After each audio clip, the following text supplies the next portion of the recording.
Download aplikasi Bekal Islam dan kunjungi web bekalislam.com.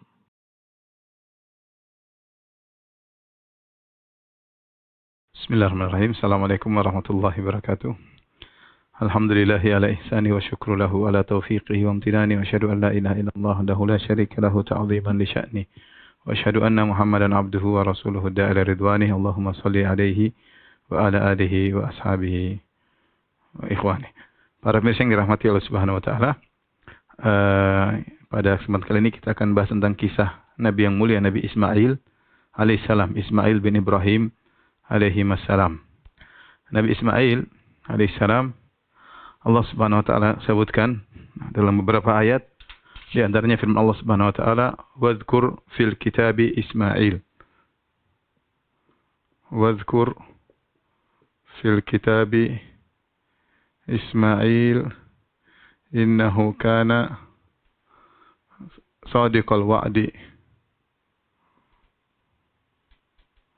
wa kana rasulan nabiyya wa kana ya'muru ahlahu bis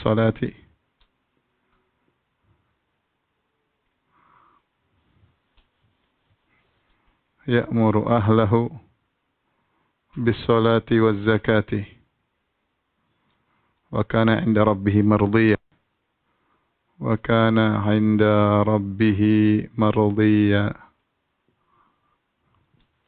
Kata Allah Subhanahu wa taala, wahai Muhammad, sebutkanlah dalam Al-Qur'an kisah Ismail. Ya, ceritakanlah kisah Ismail. Innahu kana shadiqal wa'di. Beliau adalah seorang yang menepati janji. Wa kana rasulan nabiyya.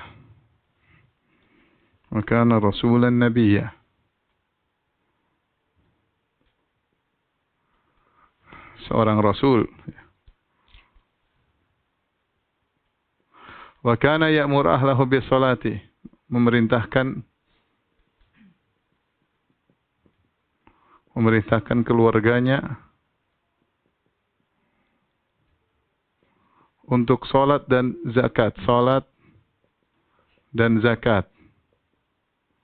Wa kana 'inda rabbih mardiyya, dia diridhai di sisi Rabbnya, disukai di sisi Rabbnya.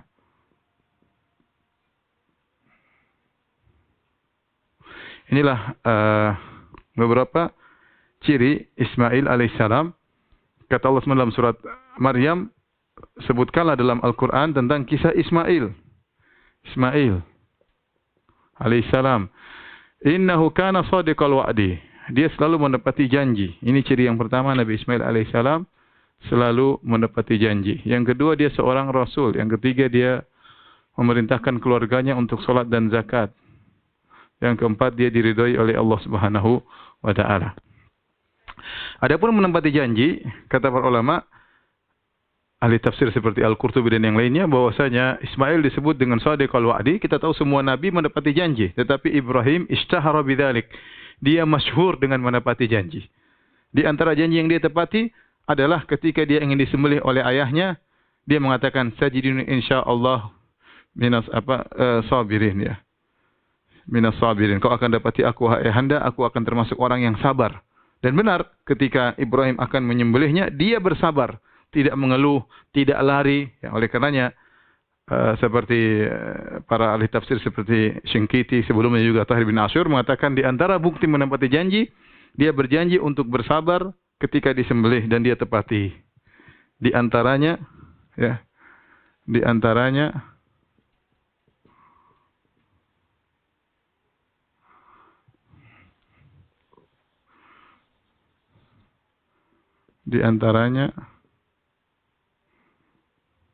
berjanji kepada ayahnya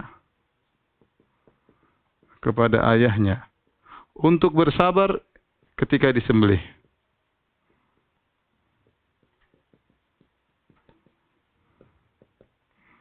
Dan benar-benar beliau bersabar, tidak mengeluh sama sekali, tidak lari, bersabar dengan penuh kesabaran. Ya, nanti akan kita sebutkan kisahnya. Kemudian para ulama juga menyebutkan di antaranya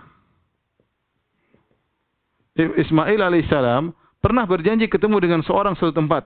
Kemudian dia datang, Orang tersebut nggak datang-datang dan Ismail nunggu di situ. Ada yang mengatakan 1 hari, ada yang mengatakan 3 hari.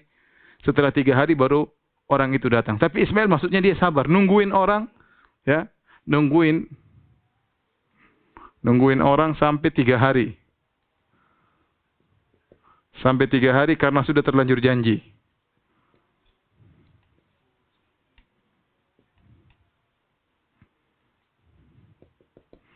Jadi benar-benar beliau menepati janji. Ya, ini disebut oleh Al-Qurtubi rahimahullah taala dan juga pada tafsir yang lain. Kemudian beliau disebut dengan Rasul. Rasul kepada siapa? Kata para ulama, diutus sebagaimana kata Al-Qurtubi rahimahullah, wa qila ursila ila Jurhum, diutus kepada kabilah Jurhum. Kabilah Jurhum yaitu Arab. Ya, Arab. Kita tahu bahwasanya seluruh nabi diutus kepada kaumnya. Kata Nabi SAW, ya, wa kana an-nabiyyu wa kana al-anbiya, ya, wa kana an-nabiyyu qabli ursila ila qaumihi. Ya. Wa bu'ithu ila nasi 'ammah. Nabi-nabi sebelumku diutus kepada kaumnya. Adapun aku diutus kepada seluruh umat manusia. Oleh karenanya Ismail diutus kepada siapa? Kata para ulama diutus kepada kabilah Jurhum, Arab. Di mana Ismail tumbuh besar di jazirah Arab, yaitu di Hijaz, di Mekah. Kemudian wa kana amru ahlahu bis salati waz zakati. Di antara keistimewaan Ismail, dia perhatian sama keluarganya, menyuruh anak istrinya untuk salat dan zakat. Apa maksudnya zakat di sini? Apa maksudnya zakat? Maka apakah syariat zakat? Dan para ulama mengatakan maksudnya zakat di sini ada 2. Ada yang mengatakan zakat maksudnya adalah sedekah secara umum.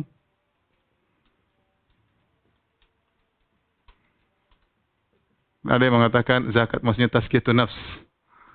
Tazkiyatun nafs yaitu pensucian jiwa. Pensucian jiwa.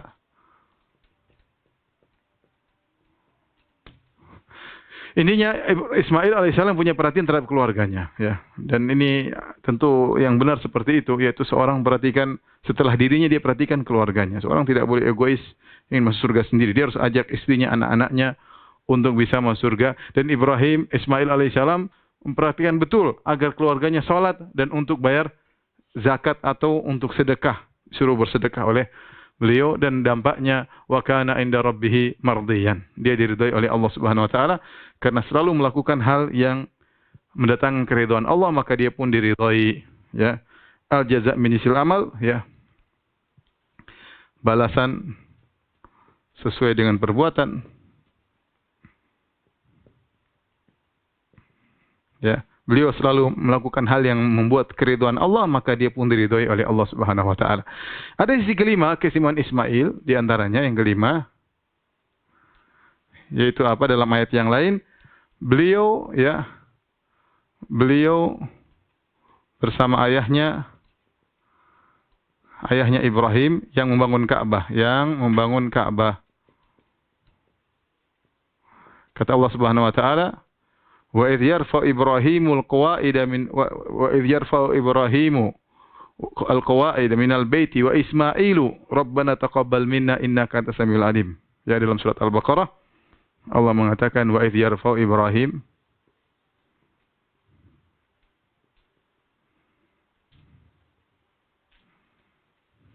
al-qawaida minal bait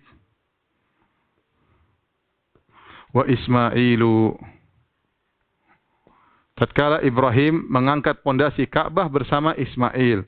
Ya, jadi Ismail dan Ibrahim lah yang membangun Ka'bah. Ini di antara keistimewaan Ibrahim alaihissalam, ada 5 yang Allah sebutkan dalam Al-Quran.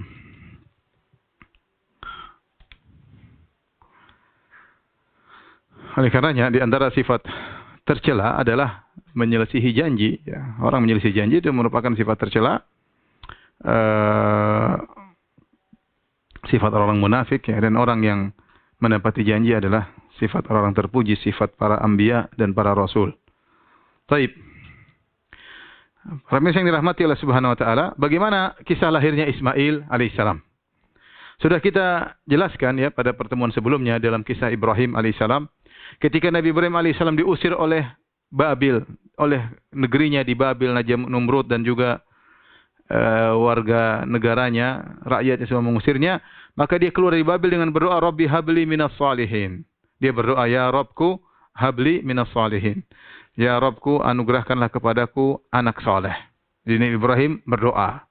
Ini dalil bahwasanya untuk mendapat anak soleh kita butuh doa. Kalau Ibrahim saja Nabi berdoa, ya apalagi kita. Kata Allah, "Fabasyarnahu bigulamin halim." Maka kami beri kabar gembira kepada Ibrahim tentang seorang anak yang halim, yang sabar. Dialah Ismail. Dialah Ismail. Jadi Ismail ini adalah jawaban dari doa Ibrahim. Ibrahim berdoa, maka Allah kabulkan permintaan Nabi Ibrahim alaihissalam dengan Ismail. Tapi subhanallah, berapa tahunkah baru muncul Ismail? Lama. Allah kabarkan, "Fabasyarnahu bigulamin halim." Kami beri kabar gembira kepada Ibrahim tentang seorang anak yang sabar, yaitu Ismail nanti. Tapi kapan Allah kabulkan? Jadi Ibrahim kira-kira keluar dari Babil, umur beliau masih muda, ya. Sami'na fatan yadhkuruhum, ayat yang kita bahas pada pertemuan kemarin, yaitu bahwasanya yang mereka makan ada seorang pemuda yang mencela-cela tuh patung-patung kita. Jadi artinya Ibrahim masih pemuda, ada yang mengatakan belasan, taruhlah umurnya 20.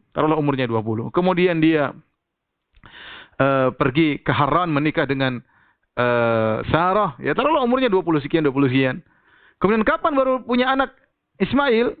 Subhanallah, disebutkan baru punya anak tatkala berumur 83 tahun. Jadi dari umur 20 sampai 83, puluhan tahun menunggu. Allah tidak langsung kabulkan doa Nabi Ibrahim alaihissalam. Jadi Allah punya hikmah. Tidak semua berarti kalau kita berdoa harus dikabulkan saat itu. Allah tahu kapan waktu yang tepat untuk kita dikabulkan doanya. Lihatlah Ibrahim alaihissalam berdoa umur 20-an, baru dikasih anak 60 tahun berikutnya. Bayangkan. 60 tahun berikutnya baru dikasih anak, baru dikabulkan. Ya. Lihatlah Yakub alaihissalam. Ketika Yusuf alaihissalam hilang, dibuang oleh kakak-kakaknya, dia berdoa. Bahkan tiap hari menangis, minta agar Yusuf kembali. Tapi kapan kembali? Ada yang mengatakan setelah 80 tahun, ada yang mengatakan setelah belasan tahun. Intinya tidak langsung dikabulkan. Kita serahkan kepada Allah. Kita boleh mereka-reka apa yang terbaik bagi kita, tapi yang lebih tahu yang terbaik bagi kita adalah Allah Subhanahu wa taala, pencipta kita. Allah lebih tahu ya tentang diri kita daripada diri kita sendiri. Dan subhanallah ya, puluhan tahun menanti, 60-an tahun menanti kedatangan Ismail, akhirnya Allah kabulkan, lahirlah putra yang sangat dia cintai tersebut, Ismail, dan ternyata putra itulah sumber ujian bagi Ibrahim alaihissalam. Ya. Menanti kedatangan anak puluhan tahun itu sudah ujian tersendiri. Betapa banyak orang tidak sabar sekarang nikah sekian tahun tidak punya anak, nggak sabar. Ibrahim 60 tahun nunggu punya anak, kesabaran luar biasa setelah menikah dengan Sarah. Taib, bagaimana lahirnya Ismail? Telah kita sebutkan pada pertemuan kemarin ketika Sarah diganggu oleh Raja Mesir, akhirnya Sarah diberi hadiah, fa'akhdamaha Hajar, diberi hadiah yaitu pembantu yang bernama Hajar. Kemudian tinggallah Ismail, Sarah dan Hajar di Palestina puluhan tahun. Sarah tidak juga punya anak. Akhirnya Sarah ternyata mandul, tidak punya anak. Dan Ibrahim saat itu sudah tua juga, umur sudah 80-an ya. Kemudian di dalam hadis disebutkan umur 80-an, setelah 80 tahun lewat Ibrahim disuruh sunat oleh Allah Subhanahu wa taala. Ikhtatana Ibrahim ba'da 80 sanah wa ikhtatana bil qadum ya. Ibrahim alaihissalam sunat setelah umurnya lewat 80 tahun. Dan dia disunat dengan al-qadum. Al-qadum ada dua pendapat. Ada yang mengatakan qadum maksudnya kampak. Ada yang mengatakan qadum adalah nama kota. Dia disunat di suatu kota namanya al-qadum. Ya. Intinya setelah usia 80 tahun, ya, akhirnya Sarah pun kasihan sama suaminya. Suaminya yang punya anak. Akhirnya Sarah mengatakan, sudahlah, kau nikahilah Hajar. Atau kau gaulilah Hajar. Akhirnya Sarah pun menghadiahkan Hajar kepada Ibrahim alaihissalam. Ternyata ketika Ibrahim menggauli Hajar, ternyata Hajar pun mengandung dan akhirnya punya anak namanya Ismail. Disebutkan oleh para ulama ya bahwasanya Ismail lahir sebelum Ishak, yaitu anaknya Hajar lahir sebelum anaknya Sarah, itu jaraknya sekitar 14 tahun. Sekitar 14 tahun. Wallahu alam bisawab, tidak ada dalil yang tegas, ini diambil dari Israiliyat ya, tetapi ada jarak antara lahirnya Ismail dengan lahirnya Ishak. Ketika Hajar ya, kita lihat Sarah dengan Hajar tentu perbandingannya jauh. Sarah ini sangat cantik jelita, terkenal sangat cantik luar biasa seperti dalam hadis ya. Hajar tentu tidak secantik Sarah.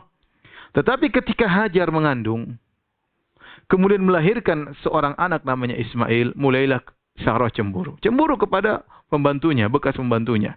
Kenapa? Karena tadinya dia tidak cemburu, bahkan dia yang menawarkan Hajar untuk dinikahi oleh Ismail.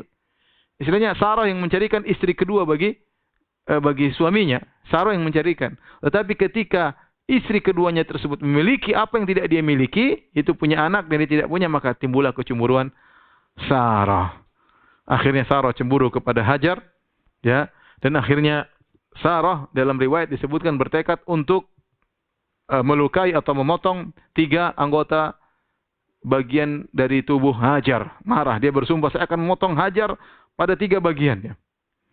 Ya, akhirnya Ibrahim kasih ide, ya, agar Sarah tetap menjalankan sumpahnya, maka Ibrahim menyuruh Sarah untuk melakukan 3 pemotongan tersebut. 2 di telinga, dibuat lubang telinga. Kemudian salah satunya menyunati Hajar.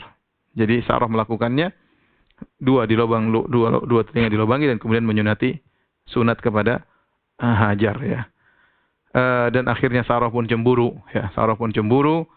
Akhirnya kecemburuan semakin besar. Akhirnya Allah menyuruh Ibrahim untuk membawa dari Hajar dan Ismail putranya ke Mekah. Dan lihat dalam hal ini Ibrahim sama sekali tidak marah sama Sarah. Kenapa? Dia tahu bahwasanya Sarah itu orang baik, wanita baik. Bukankah Sarah yang menawarkan Ibrahim untuk menikah dengan Hajar? Yang menawarkan siapa? Sarah.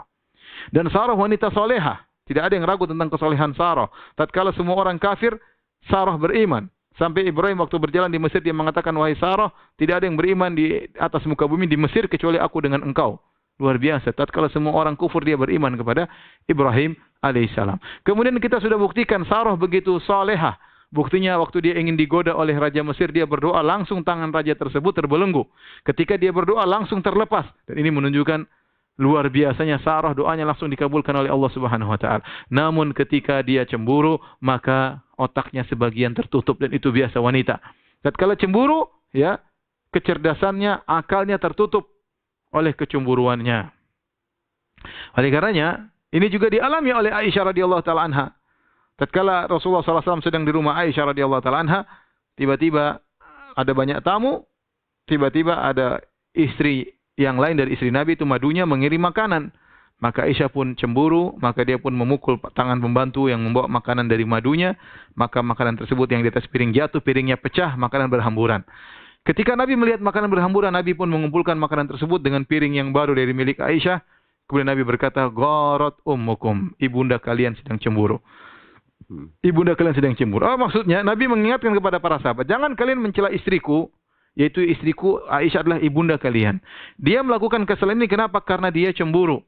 Karena dia cemburu. Bahkan dalam sebagian ulama berpendapat, Rasulullah berkata, gharat ummukum, artinya ibunda kalian Sarah juga dulu cemburu. Sebagaimana Aisyah sekarang cemburu. Sebagaimana kalian tidak mencela Sarah dahulu ketika cemburu ibunda kalian Sarah cemburu, maka demikian juga jangan cela Aisyah karena dia melakukan kesalahan karena kecemburuan. Ibnu Hajar rahimahullah tatkala mengomentari hadis ini, gharat ummukum, ibunda kalian sedang cemburu, dia mengatakan fihi isyaratun ila adami muakhadhatil ghaira bima yasduru minha li'annaha fi tilkal hala yakunu aqluha mahjuban bi shiddatil ghadab alladhi atharathu al ghairah. Ya, kata Ibnu Hajar, hadis ini menunjukkan tidak boleh kita menghukum wanita yang sedang cemburu kalau dia melakukan suatu kesalahan. Karena ketika dia sedang cemburu, akalnya ditutupi dengan kerasnya kecemburuannya, ya, sehingga akalnya tertutup, ya. Oleh karenanya diriwayatkan dengan sanad yang kuat atau sanad yang baik dari Aisyah secara marfu', Nabi pernah bersabda, annal ghaira'a la tubsiru asfalal wadi min a'lahu. Bahwasanya wanita kalau sudah cemburu, dia tidak bisa bedakan mana dasar lembah dan mana atas lembah saking cemburunya. Dan itu sifat wanita. Ini harus dipahami oleh para laki-laki, ya. Kalau istri kita cemburu, maka kita harus banyak-banyak memaafkan, ya. Ya, kalau dia pecahin piring, biarin aja, ya. Aisyah pecahin piring. Kalau dia banting HP, biarin aja. Lihat HP-nya murah, biarin. HP-nya mahal, ditegur, ya. Intinya, bagaimana kita mau marah kepada seorang wanita yang melakukan kesalahan karena saking cinta kepada kita. Ini pelajaran berharga bagaimana Ibrahim alaihissalam, ya, sabar dengan Sarah, dan bagaimana Muhammad SAW sabar dengan Aisyah. Jangan kita tuduh istri kita enggak soleha. Apa kurang solehanya Sarah? Malah lebih soleha dengan kita. Sarah soleha luar biasa. Ya, apa kurangnya solehahnya Aisyah? Tapi ketika cemburu, akal mereka tertutup. Susah untuk berpikir dengan jernih. Kenapa sedang cemburu? Ya, sehingga kadang melakukan perbuatan yang keliru. Akhirnya para pemirsa yang dirahmati Allah Subhanahu wa taala, akhirnya Ibrahim pun membawa Hajar dan Ismail menuju tempat yang jauh dari Palestina menuju kota Mekah. Bayangkan ribuan kilometer ya. Semua ini adalah ujian ya. Ternyata lahirnya Ismail adalah kebahagiaan. Inilah yang dinanti-nanti oleh Ibrahim puluhan tahun, ternyata ujian juga bagi Ibrahim. Allah mengujinya pada orang yang dia cintai. Ya, karena Ibrahim adalah Khalilur Rahman, kekasih Allah, diuji pada perkara-perkara yang dia cintai. Ya, anak yang dia nanti ini nih, langsung disuruh pisah, bayangkan. Belum tahu lagi masih punya anak atau tidak. Ya, belum tahu lagi. Tidak ada kabar bahwasanya dia bakalan punya anak. Nanti datang kabar belakangan bahwasanya Sarah akan punya anak. Belakangan. Tatkala malaikat datang ingin membinasakan kaum Lut, akan kita jelaskan pada kisah Nabi Lut alaihissalam. Tetapi ketika Ibrahim meletakkan anaknya Ismail, anak satu-satunya yang dia nantikan selama puluhan tahun di kota Mekah, dia tidak tahu punya anak lagi atau tidak. Sementara dia tahu istrinya Sarah mandul. Tapi ini ujian. Padahal kalau Hajar di sisinya mungkin dia bisa punya anak lagi, punya anak lagi, punya anak lagi. Dan siapa laki-laki tidak ingin punya anak, semua ingin punya anak. Tapi ini ujian. Bayangkan anak yang dia nantikan ternyata itulah sumber ujiannya. Taib. Berangkatlah Ibrahim bersama Hajar dan Ismail menuju ke Mekah. Kisah tentang berangkatnya Ibrahim dan Hajar dan Ismail menuju Mekah datang dalam Sahih Bukhari dalam hadis yang panjang dari Ibnu Abbas radhiyallahu anhuma. Saya bacakan sebagian lafalnya. Kata Ibnu Abbas radhiyallahu anhuma, "Awwala ma takhadha an-nisa' al-mintaqa min qibali ummi Ismail ittakhadhat mintaqan li tu'afiya atharaha ala Sarah thumma ja'a biha Ibrahim wa ibniha Ismaila wa hiya turdi'uhu." Kata Ibnu Abbas, yang pertama kali menggunakan mintak. Mintak itu semacam sabuk yang dipakai di pinggang kalau seorang wanita sedang kerja keras, maka dia menaikkan roknya kemudian dia ikat supaya dia bisa lega dalam bergerak, menyemintak, diikat. Kata Ibrahim yang pertama kali pakai mintak adalah Hajar.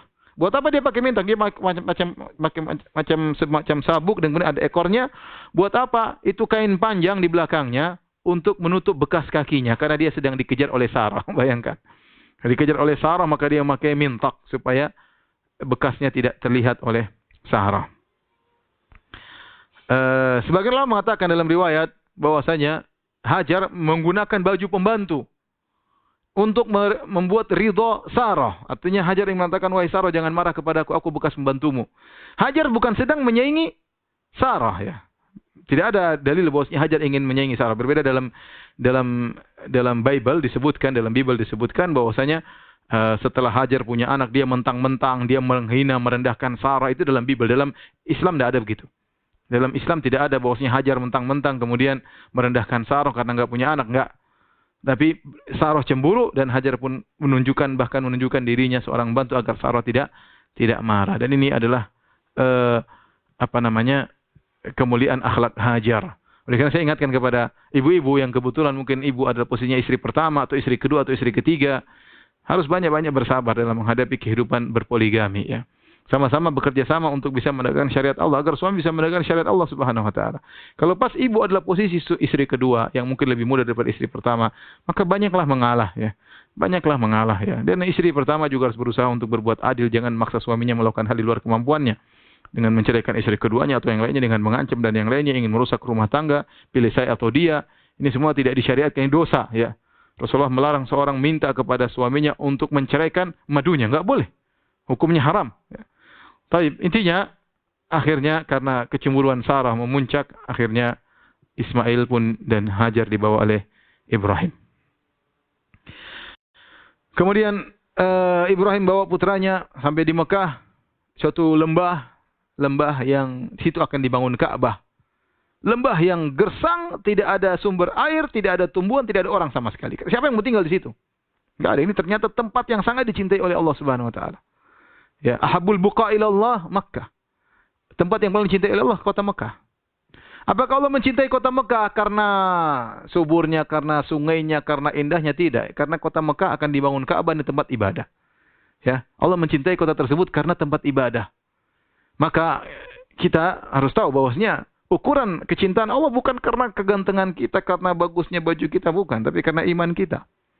Ya, kalau ukuran yang dicintai oleh Allah adalah keindahan, Indonesia lebih indah, jauh lebih indah daripada Mekah. Mekah ada apa? Enggak gunung-gunung, Dok. Gunung-gunung.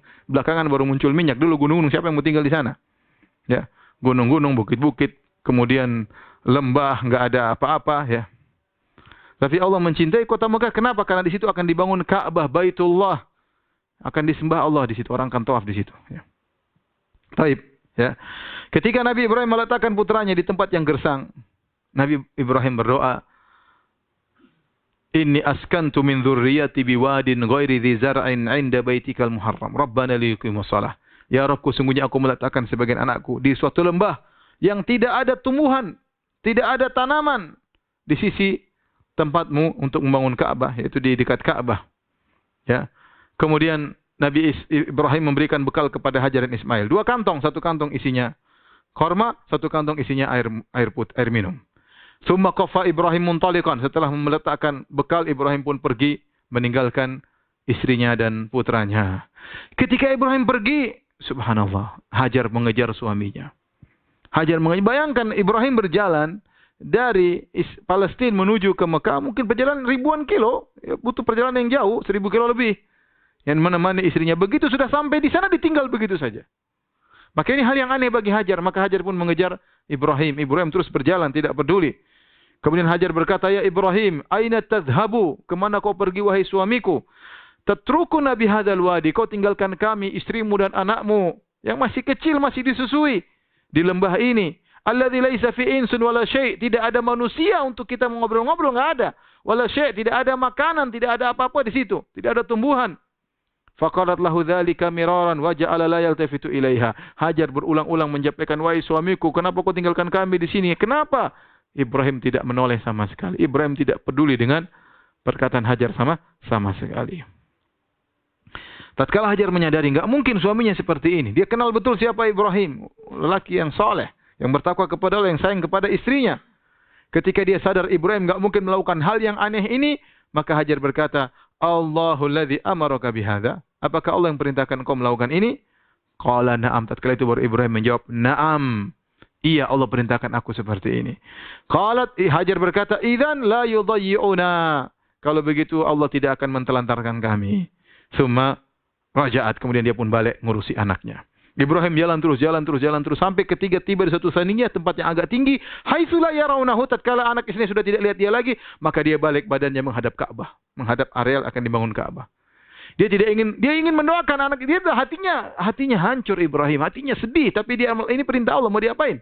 Ujian berat meninggalkan istri sama anak di tempat yang seperti itu, anak yang dia nanti-nanti. Maka Ibrahim begitu sampai di tempat yang agak tinggi, sudah tidak dilihat oleh Hajar dan Hajar tidak melihat dia lagi. Kalau Hajar lihat dia balik, maka akan dipanggil lagi.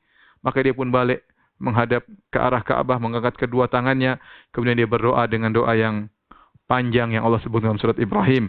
Wa idz qala Ibrahim rabbi ij'al hadzal balada amina wa junubni wa bani an na'budal asnam. Tatkala Ibrahim berdoa, ya Rabbku, jadikanlah negeri ini negeri yang aman, kota Mekah jadi kota yang aman. Dan jauhkanlah aku dan anak-anakku turunanku dari penyembahan berhala. Rabbi innahunna adlalna katsiran minan nas. Ya Rabbku, sungguhnya patung-patung tersebut banyak menyesatkan manusia. Faman tabi'ani fa innahu minni. Barang siapa mengikuti aku, dia bagian dariku. Wa man asani fa innaka ghafurur rahim. Kata Ibrahim, barang siapa bermaksiat kepadaku, sungguhnya engkau Maha Pengampun lagi Maha Penyayang. Ibrahim luar biasa, hatinya sangat lembut. Dia mengatakan, ya Allah, kalau ada orang bermaksiat denganku, engkau Maha Pengampun, engkau Maha Penyayang. Dia tidak mengatakan ada yang bermaksiat kepadaku, binasakan dia ya Allah. Tidak, Ibrahim tidak demikian. Ya, lembut hati Ibrahim alaihissalam. Kemudian dia berdoa lagi, Rabbana inni askantu min dzurriyyati biwadin ghairi zar'in inda baitikal muharram. Rabbana liqimus shalah faj'al afidatan minan nasi tahwi ilaihim warzuqhum minats thamarati la'allahum yashkurun. Dia berdoa, ya Rabbku, sungguhnya aku meletakkan anakku di suatu lembah yang tidak ada ya apa-apa, tidak ada tumbuhan sama sekali. Untuk apa? Agar anak-anakku menegakkan salat. Maka jadikanlah hati-hati manusia condong kepada mereka dan berilah rezeki kepada mereka dari buah-buahan, semoga mereka bersyukur. Subhanallah, Nabi Ibrahim berdoa dan doanya dikabulkan oleh Allah Subhanahu wa taala. Sampai sekarang semua orang rindu untuk pergi ke Mekah, ya. Saya tidak bayangkan bagaimana kerinduan kaum muslimin untuk bisa pergi ke Mekah untuk tawaf, padahal biayanya besar, ya, padahal mengeluarkan biaya, padahal sana capek, letih, tawaf dengan penuh keramaian, apalagi musim haji harus melaksanakan manasik. Tapi subhanallah, setiap orang ingin tiap tahun haji. Ya, kenapa? Karena sudah di doanya Nabi Ibrahim dikabulkan, kerinduan kepada kota tersebut. Ya. Terus Nabi Ibrahim berdoa, ya, sambil meninggalkan kedua orang yang sangat dia cintai, yaitu anak dan istrinya. Akhirnya ketika Hajar kembali, mulailah Hajar menyusui anaknya makan korma yang dijadikan bekal oleh Ibrahim, korma dan air putih. Kemudian dia mulai menyusui anaknya. Ketika makanan habis, air minum pun habis, mulailah susunya Hajar pun kering. Mulailah tatkala susunya Hajar tidak keluar lagi air susu, mulailah Ismail pun kehausan. Mulailah Ismail pun menangis, sekecil Ismail menangis dan menggeliat-geliat. Hajar bingung apa yang harus dia lakukan. Dia tidak tega melihat anaknya menggeliat kehausan, kelaparan, kesakitan. Maka Hajar harus berusaha. Maka dia pun pergi ke Bukit Sofa, bukit yang terdekat di situ. Kemudian dia melihat ke arah depan, ke arah kanan, ke arah belakang. Apakah ada orang bisa dimintain tolong? Ternyata tidak ada. Maka kemudian dia turun menuju ke Bukit Sofa. Kebetulan antara Bukit Sofa dan Bukit Marwah ada semacam landai. Jadi orang kalau situ pasti cepat. Yang sekarang dijadikan datar, tidak landai lagi, tapi dijadikan datar, kemudian dikasih lampu hijau sebagai tanda ini areal dulu Hajar berjalan dengan cepat di areal tersebut. Maka kemudian dia pergi menuju Marwah. Sampai di Marwah kemudian dia pun melihat lagi kanan kiri, adakah orang bisa minta tolong? Tidak ada. Kemudian dia turun lagi. Terus 1, 2, 3, 4, 5, 6 sampai 7 kali di Marwah. Waktu Nabi menyampaikan cerita ini, Nabi berkata, "Fadzalika sa'yun nasili bainahuma." Itulah sebabnya kenapa manusia melakukan sa'i antara Safa dan Marwah, gara-gara kisah Hajar. Inilah sebab syariatnya kenapa ada sa'i. Makanya seorang tatkala sa'i dia yang menghidupkan, merenungkan tentang kisah Hajar, bagaimana susahnya dia mencari bantuan untuk putranya Ismail. Sampai akhirnya ketika yang ke-7 kali sudah sampai di Marwah, tiba-tiba Hajar mendengar suara. Fatasamma'at, kemudian dia mendengar lagi. Dia mengatakan, "Sahin, diam kamu, diam, ada suara." Dia berusaha mendengar lagi. Ya. Kemudian dia berkata, "Qad asma'ta, kau telah mendengarkan suara." Dia berbicara dengan sumber suara. "Fa in kana indaka ghiwas, kau sudah mendengarkan suaramu. Kalau kau punya bantuan, bantulah aku." Ternyata fa idza hiya bil malak inda maudhi'i Zamzam, tiba-tiba ada malaikat Jibril datang. Datang menuju Ismail yang diletakkan dekat sumber Zamzam. Fabahatha bi aqibihi wa qala bi janahi. Kemudian malaikat tersebut menggali pasir dengan kakinya, dengan tumitnya atau dengan sayapnya. Hatta zaharal ma', tiba-tiba keluar air Zamzam. Maka Hajar pun begitu gembira melihat air keluar, sumber air. Faja'alat tuhawwidhuhu, maka dia pun mulai membendung air tersebut. Kenapa air terus mengalir keluar? Dia khawatir ini keluar terus habis. Maka dia dibuat bendungan oleh Hajar supaya airnya tidak habis. Kemudian wa ja'alat taghrifu minal ma', diambil isi air di tempat siqanya, tempat airnya, ya. Dia masukin air, wa yafur, air keluar dengan deras. Kemudian dia bendung supaya tidak habis. Rasulullah SAW ketika menceritakan hal ini, Rasulullah SAW mengomentari. Beliau berkata, "Yarhamullahu umma Ismail." Semoga Allah merahmati ibunya Ismail, itu Hajar. "Lau tarakat Zamzam aw lam tagrif minal ma' lakanat Zamzam ainan ma'inan." Seandainya Hajar tidak membendung, maka air Zamzam tadi akan mengalir seperti sungai di kota Mekah. Tapi karena dia bendung, airnya berhenti, akhirnya jadi sumber air. Ya, ini semua qadarullah, ya. Qadarullah. Tapi kata Nabi, seandainya dia biarkan, akan menjadi air yang mengalir di kota Mekah. Akhirnya setelah ada air Zamzam, maka Hajar bisa hidup bersama air Zamzam. Tidak ada makanan lain, tidak ada buah, tidak ada daging, tidak ada pisang, tidak ada beras, tidak ada korma, air Zamzam tok. Ternyata dia mampu hidup dengan air Zamzam tersebut, mampu menyusui putranya Ismail. Karena air Zamzam memang air yang penuh berkah. Nabi pernah berkata, "Ma'u Zamzam lima syuriba lahu." Air Zamzam tergantung niat apa seorang yang meminumnya. Nabi juga pernah berkata, "Innaha mubarakatun, innaha tu'amu tu'min, wa shifa'u suqmin." Sungguhnya air Zamzam air yang berkah, air yang bisa mengenyangkan dan bisa menyembuhkan penyakit. Ini Nabi ucapkan kenapa dalam Sahih Muslim tatkala Abu Dzar Al-Ghifari datang ke Mekah dan dia sembunyi-sembunyi. Dia ingin mencari Nabi, tapi dia tidak ingin terang-terangan. Maka dia bersembunyi selama sebulan penuh. Tidak makan, tidak ada makanan kecuali air Zamzam. Dia tidak ingin keluar cari Nabi. Tatkala itu di Mekah orang sedang menuduh Nabi penyihir, dukun dan yang lainnya, khawatir dia diganggu oleh orang Quraisy. Akhirnya dia sembunyi-sembunyi. Sampai setelah sebulan akhirnya ketemu Nabi di Masjidil Haram. Nabi lihat di perutnya ada semacam bengkok, macam gemuk, tanda gemuk, lipatan perut. Nabi bertanya, apa yang kau makan selama ini? Kata dia, enggak ada kecuali Zam-Zam. Kata Nabi, innaha mubarakatun. Sungguhnya air Zam-Zam air yang berkah. Innaha ta'amu tu'min. Air Zam-Zam bisa mengenyangkan. Dan ini di antara keistimewaan Zam-Zam. Buktinya Ismail, Hajar hanya minum air Zam-Zam, tapi dia bisa kenyang, dia bisa menyusui anaknya. Setelah keluar air Zam-Zam, malaikat berkata kepada Hajar, la takhafu dhai'ah. Jangan kau khawatir Hajar, kau akan ditelantarkan. Kau tidak akan ditelantarkan oleh Allah. Fa innaha huna baitallah. Di sini akan dibangun rumah Allah, Ka'bah. Ya bni hadzal gulam wa abuhu. Yang bangun ini anak yang masih kecil ini. Nanti suatu saat dia akan bangun bersama bapaknya. Wa innallaha la yudhi'u ahlahu. Dan Allah tidak akan mentelantarkan hambanya. Ya. Subhanallah. Ketenangan ya yang Jibril berikan kepada Hajar, berita kabar gembira dari Allah Subhanahu wa taala. Akhirnya hiduplah Hajar dan Ismail di situ. Sampai suatu hari lewatlah kabilah Jurhum. Siapa kabilah Jurhum? Kabilah Jurhum ini dari Al-Arab Al-Aribah, dari Arab asli, dari Yaman, dari Qahtan. Mereka setelah musibah di Yaman, mereka pun keluar dari Yaman untuk mencari tempat tinggal. Di antaranya mereka sampai berhijrah ke Hijaz, ke Mekah. Mereka biasa lewat tempat situ, tahu-tahu pada suatu hari mereka kaget. Mereka lewat daerah areal Ka'bah, tiba-tiba ada burung yang muter-muter di atas areal Ka'bah.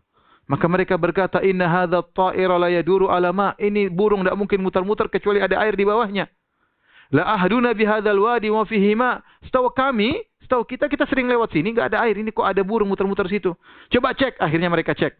Diutuslah 2 orang untuk ngecek.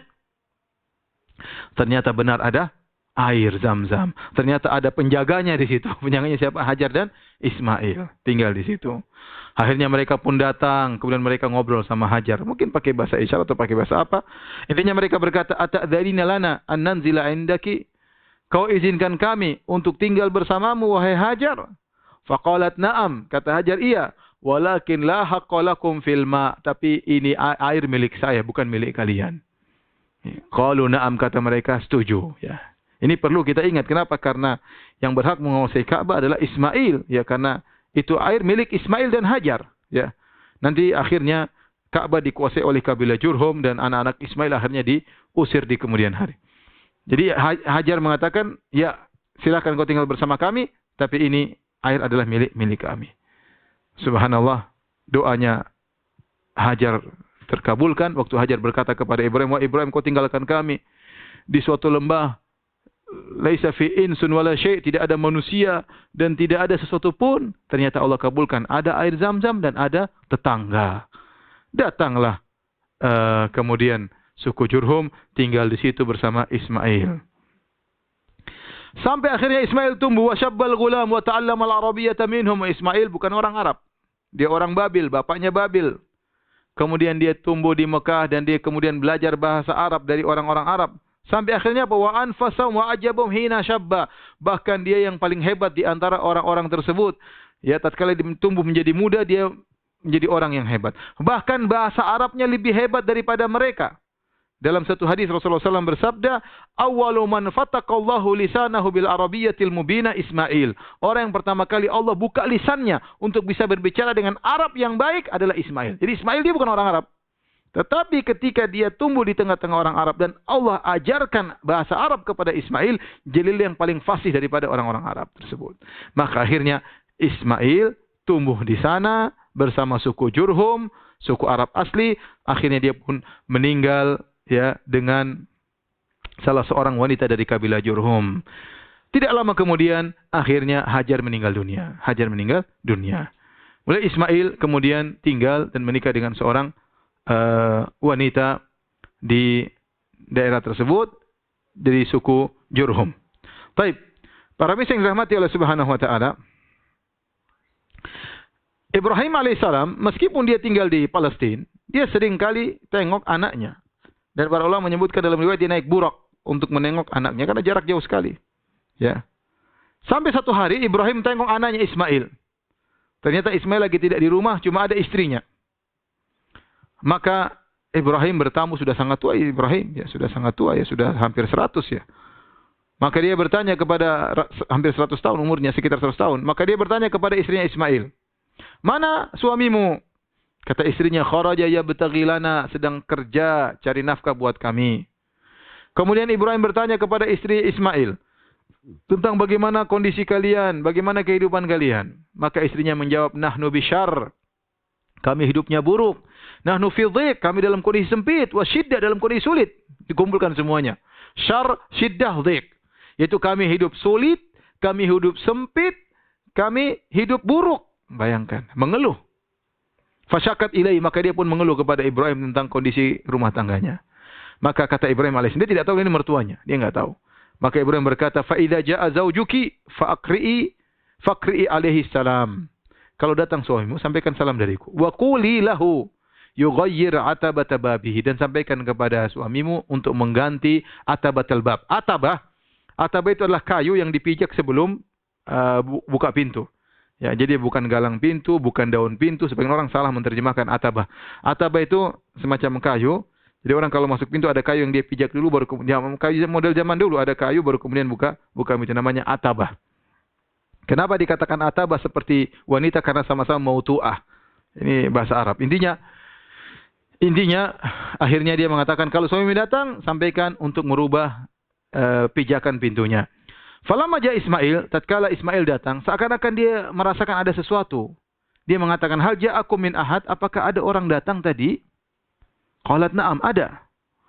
Na'am, ja'ana syekhun kadza wa kadza. Datang seorang yang sudah tua, ciri-cirinya begini-begini.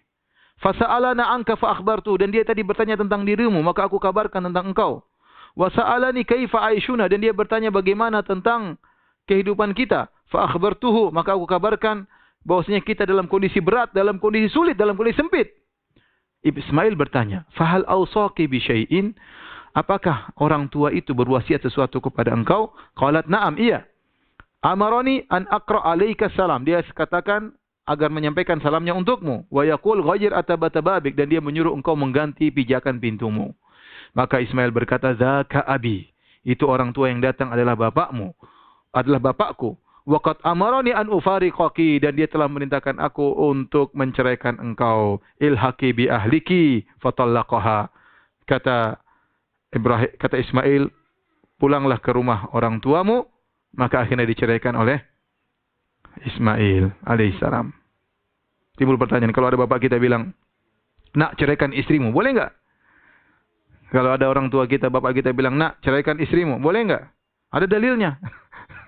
Boleh. Ismail menceraikan anaknya gara-gara disuruh apa? Ibrahim alaihissalam. Ya. Demikian juga Umar bin Khattab pernah menyuruh putranya, Ibnu Umar, untuk menceraikan istrinya. Dia nurut sama bapaknya. Nah, kalau kita bagaimana? Bapak kita suruh kita menceraikan istri kita. Ya. Kata para ulama, hal ini pernah ditanya kepada Imam Ahmad. Bagi Imam Ahmad kalau orang tua kita menyuruh kita menceraikan istri kita. Taib adzan, habis adzan kita lanjutkan insyaallah taala. Taib para pemirsa yang dirahmati Allah Subhanahu wa taala, bagaimana kalau orang tua kita menyuruh kita untuk menceraikan istri kita, ya? Ibrahim menyuruh Ismail menceraikan istrinya, Ismail lakukan. Umar bin Khattab menyuruh putranya Abdullah bin Umar menceraikan istrinya, maka dia pun nurut. Bagaimana ayah kita? Imam Ahmad pernah ditanya tentang hal ini, kata Imam Ahmad, lihat bagaimana ayahmu. Kalau memang ayahmu seorang alim yang berilmu, kemudian menyuruh untuk menceraikan istri karena ilmu, maka patuhlah. Tapi kalau orang tuamu ternyata bukan orang berilmu, ya bukan karena dasar syar'i, maka tidak perlu nurut kepada orang tua. Akhirnya Ismail menceraikan wanita tersebut. Setelah itu dia menikah dengan wanita yang lain. Hajar sudah meninggal dunia, ya. Ibunya sudah meninggal dunia. Kemudian dia menikah lagi dengan wanita dari kabilah Jurhum yang lain. Maka tidak lama setelah menikah, Ibrahim datang lagi nengok. Ketemu lagi ke rumah istri Ismail. Ternyata suaminya lagi tidak di rumah. Maka Ibrahim bertanya kepada istrinya, "Kemana Ismail?" Kata istrinya, "Kharaja yabtaghi lana," sedang mencari nafkah, sedang berburu. "Kaifa antum?" Bagaimana kondisi kalian? Ibrahim bertanya tentang kondisi kehidupannya. Maka wanita ini berkata apa? "Nahnu bi khairin wa sa'atin." Kami dalam kondisi lapang, kami dalam kondisi baik. Bayangkan kondisinya sama. Tapi istri kedua ini pandai bersyukur. Dia mengatakan, nahnu bi khair, kami dalam kondisi baik. Nahnu bi sa'ah, kami dalam kondisi lapang. Yang awal tadi bilang apa? Sempit, syar, dhiq, ya, syiddah. sempit, sulit, ya, berat. Ya. Yang ini enggak, kami dalam kondisi lapang, dalam kondisi baik. Kemudian dia memuji Allah Subhanahu wa taala. Bayangkan. Ya, kadang sebenarnya sama, sikap wanita beda-beda. Ada yang pandai bersyukur, ada yang pandai memaki. Ya. Faqala ma ta'amukum, maka Ibrahim bertanya, apa yang kalian makan? Qalatil lahm, kami makan daging. Qala fama syarabukum, apa yang kalian minum? Qalatil ma, air putih, enggak ada beras, ya, enggak ada jagung, enggak ada korma, cuma ada daging sama air. Qala Allahumma barik lahum fil lahmi wal ma.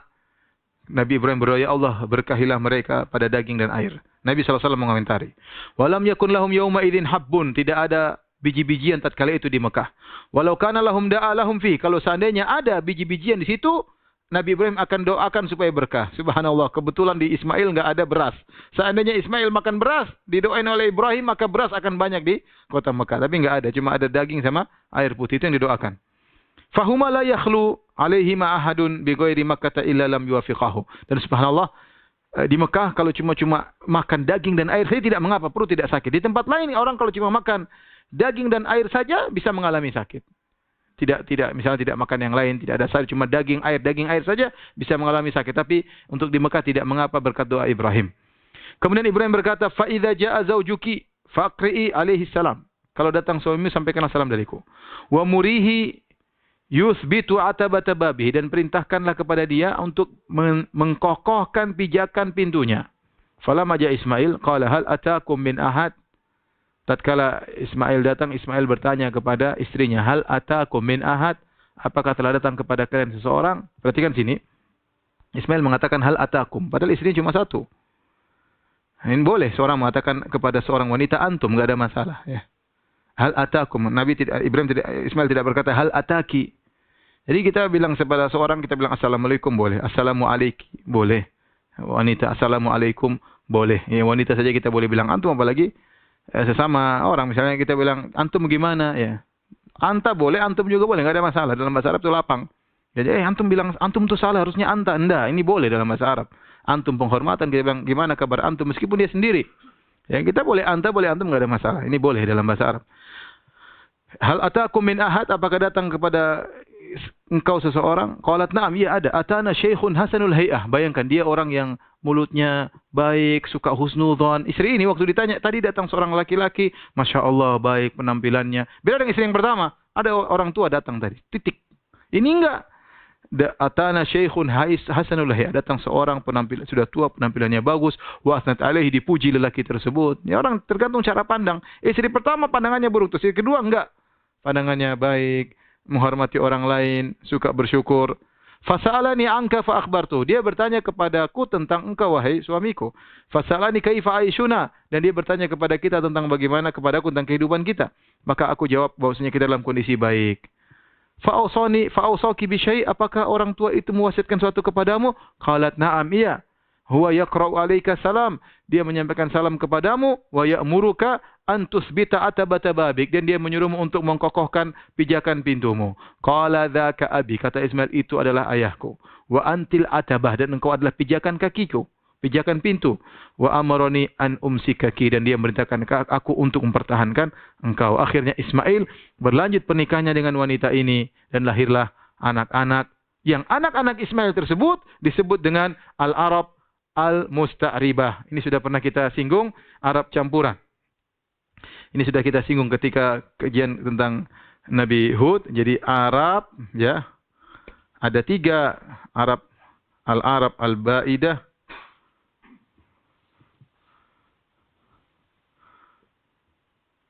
Al-Arab Al-Ba'idah, yaitu Arab yang punah. Tidak ada keturunannya, tidak dijelas, tidak bisa ditelusuri keturunannya. Itu diantaranya kaum Ad dan kaum Samud.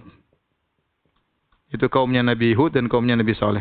Kalau namanya Al-Arab Al-Aribah. Al-Arab Al-Aribah, yaitu Arab asli. Ini dari kabilah Qahtan. Di antaranya adalah suku Jurhum. Jurhum, suku istrinya Ismail. Ini suku istrinya Ismail.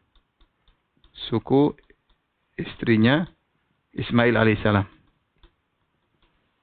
Kemudian yang ketiga namanya Al-Arab Al-Aribah. Al-Arab al-Musta'ribah. Al-Arab al-Musta'ribah. Itu Arab campuran. Inilah Arab campuran, inilah hasil dari pernikahan Ismail plus Jurhum, suku Jurhum. Ya, yang asli Arab adalah istrinya, ini asli Arab, Arab al-Aribah, adapun Ismail bukan Arab. Nah, anak-anak keturunannya inilah disebut Arab Musta'ribah. Di antaranya adalah Nabi Muhammad sallallahu alaihi wasallam, ya. Inilah kita lanjutkan insyaallah besok tentang kisah Nabi Ismail alaihissalam. Demikian saja, kurang lebihnya saya mohon maaf. Subhanakallah bihamdik asyhadu an la ilaha illa anta astaghfiruka wa atubu ilaik. Assalamualaikum warahmatullahi wabarakatuh. Download aplikasi Bekal Islam dan kunjungi web bekalislam.com.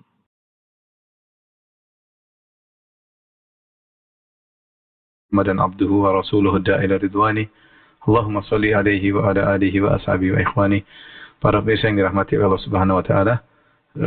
Insyaallah pada kesempatan kali ini kita akan melanjutkan bahasan kita tentang kisah Nabi Ismail alaihissalam, tentu berkaitan juga dengan ayahnya Ibrahim alaihissalam. Pada kesempatan kali ini kita akan membicarakan tentang proses penyembelihan Ismail. Ya, ini adalah kejadian besar yang sehingga diabadikan. Setiap tahun kita mengadakan kurban, hari kurban Idul Adha, ya Idul Adha, di mana kita disunahkan atau disyariatkan untuk menyembelih hewan kurban, tidak lain dalam rangka untuk memperingati kejadian besar, yaitu Ibrahim pernah ingin menyembelih anaknya, dan cerita tersebut, di balik peristiwa tersebut banyak sekali pengorbanan yang dikorbankan baik Ibrahim maupun Ismail alaihissalam. Kisah tersebut disebutkan oleh Allah Subhanahu wa taala dalam surat As-Saffat, ya, ayat 102 dan seterusnya. Kata Allah Subhanahu wa taala, "Falamma balagha ma'ahu as-sa'ya qala ya bunayya inni ara fil manami anni adbahuk fanzur madza tara."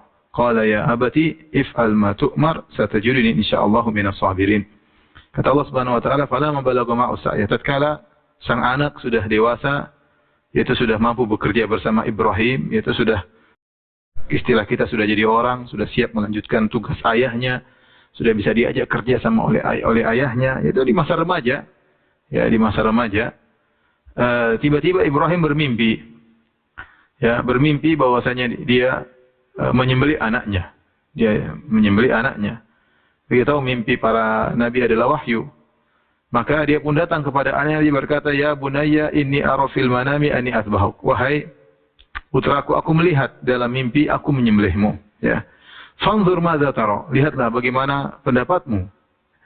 Apa jawaban Ismail? Qala ya abati if'al ma tu'mar. Wahai ayahanda, wahai ayahku, lakukanlah apa yang kau diperintahkan.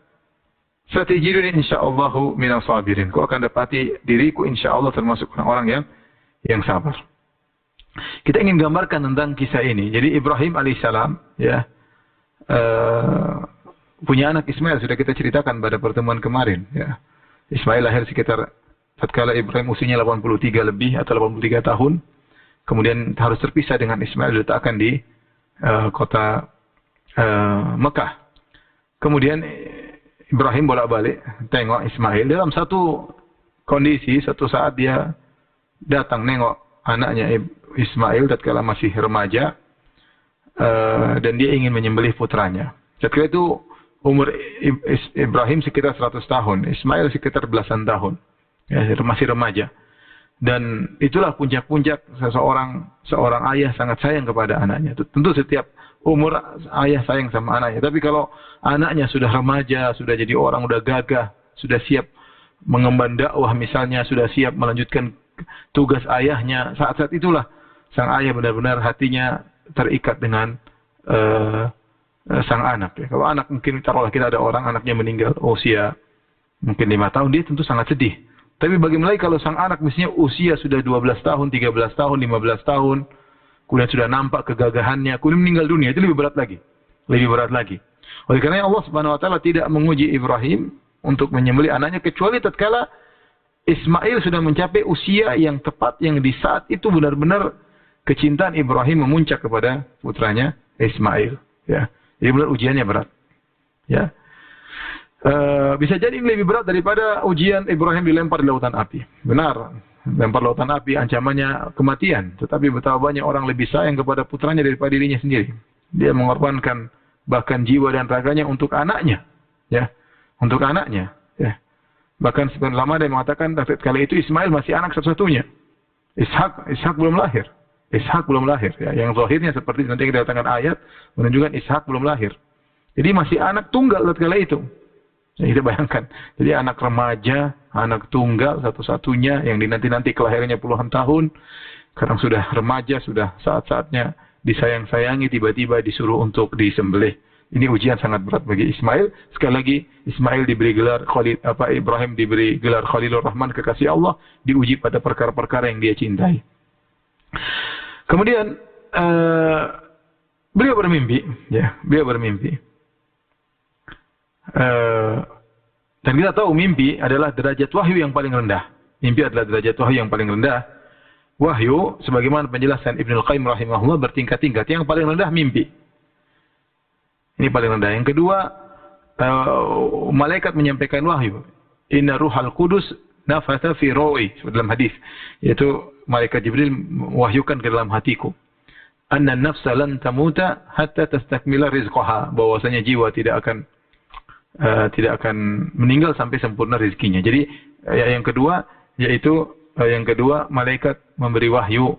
Malaikatnya enggak kelihatan tapi malaikat meniupkan suatu di hati sang nabi. Yang ketiga, malaikat menjelma jadi laki-laki seperti malaikat Jibril berubah menjadi Dihya al-Kalbi atau jadi Arab Badui kemudian bertemu dengan nabi menyampaikan wahyu. Yang keempat, ya, wahyu datang seperti bunyi lonceng yang keras. Ini tingkatan yang keempat. Jadi Nabi kadang-kadang di musim dingin datang wahyu seperti mendengar lonceng yang sangat keras sampai Nabi keringatan dan terasa berat ketika menerima wahyu tersebut. Yang kelima, wahyu datang dalam malaikat dalam bentuk yang asli. Seperti Nabi pernah lihat malaikat Jibril 2 kali dalam bentuk yang asli. Ya, yang keenam yaitu Allah berbicara langsung kepada Nabi tersebut. Ya, seperti Nabi Musa alaihissalam, wa kallama Allah Musa taklima. Allah berbicara dengan Nabi Musa secara langsung. Jadi maksud saya ingin menyampaikan bahwasanya derajat wahyu paling rendah adalah mimpi. Ibrahim mimpi sekali, dia mimpi dalam mimpinya dia menyembelih Ismail. Meskipun ini derajat mimpi yang paling rendah, tapi Ibrahim langsung nurut. Dia tidak nunggu untuk mimpi 2 kali, tidak nunggu untuk mimpi 3 kali, mimpi sekali langsung dia kerjakan. Dan dia tidak nawar-nawar kepada Allah, ya Allah ada perintah yang lain atau tidak. Ini anakku, aku sangat cinta kepadanya, yang lain aja enggak ada. Ibrahim benar-benar qanitan lillah, taat kepada Allah Subhanahu wa taala. Ya. Dan dia, ya mau apa lagi? Allah perintahkan. Pada perkara yang sangat dia cintai putranya Ismail. Maka dia pun datang kepada Ismail. Kemudian dia berkata kepada Ismail, ya, perkataan, ya bunayya inni ara fil manami anni azbahuk. Wahai putraku, aku melihat dalam mimpiku anni azbahuk. Aku sedang menyembelihmu. Subhanallah. Ibrahim tidak mengatakan dzabahtuka, aku telah menyembelihmu dalam mimpiku. Ini mimpi sudah lewat. Tapi Ibrahim alaihissalam menyampaikan mimpinya dalam bentuk fi'il mudhari'. Itu sedang. Anni azbahuk. Aku menyembelihmu. Jadi seakan-akan mimpi tersebut hadir di hadapan matanya. Aku sedang menyembelihmu. Kemudian Ibrahim dengan penuh kelembutan dia tidak berkata, wahai Ismail, taatlah kepadaku. Jangan kau langgar perintahku. Ini berat tapi kau harus taat. Nah, dia menyampaikan dalam bentuk tawaran kepada putranya. Ya, fanzur madza tara. Lihatlah wahai Ismail, bagaimana menurutmu? Tidak ada paksaan. Dia mengatakan, saya mimpi, kau tahu kan mimpi Nabi adalah wahyu, saya menyembelihmu. Dan Ismail paham. Bahwasanya ayahnya diperintahkan untuk menyembelih dia. Tapi ayahnya datang dengan tawaran, bukan perintah. Fanzur madza tara. Lihatlah bagaimana menurutmu. Subhanallah, menakjubkan ini Ibrahim alaihissalam. Tetapi Ismail juga tidak kalah menakjubkan. Ismail berkata, ya abatif al-ma tu'mar. Dia tidak mengatakan, ya ayah, saya belum kawin, ya ayah, saya belum ini, belum anu, enggak, saya belum, enggak ada ya, enggak ada. Dia langsung berkata, if'al ma tu'mar wa anda lakukanlah apa yang kau diperintahkan. Kita kagum dengan Ibrahim dan kita juga tidak kalah kagum dengan Ismail. Ibrahim ya jelas dia seorang nabi dan sudah diuji dengan berbagai ujian, udah lulus ujiannya. Ismail baru kali diuji, pertama kali diuji langsung juga disuruh disembelih. Tapi luar biasa Ismail, ya. Ternyata dia juga luar biasa. Dia berkata, ya abati, dengan tenangnya dia berkata, ya abati fa'al ma tu'mar. Wahai ayahanda, lakukan apa yang kau diperintahkan. Namun dia tidak pede, tidak sombong, dia tidak mengatakan tenang, saya akan enggak. Dia mengatakan, satajiduni insyaallahu minas sabirin. Kau akan dapati aku, wahai ayahanda, insyaallah. Serahkan kepada Allah. Kita enggak ada yang pede dengan iman kita. Kalau para nabi tidak pede dengan iman mereka, semua serahkan kepada Allah. Jangan pernah pede, ya. Jangan pernah pede. Semuanya dari Allah Subhanahu wa taala. Dia mengatakan, ya abati, satajiduni if'al ma tu'mar, satajiduni insyaallah minas sabirin. Engkau akan dapati insyaallah, dapati aku termasuk orang yang sabar insyaallah.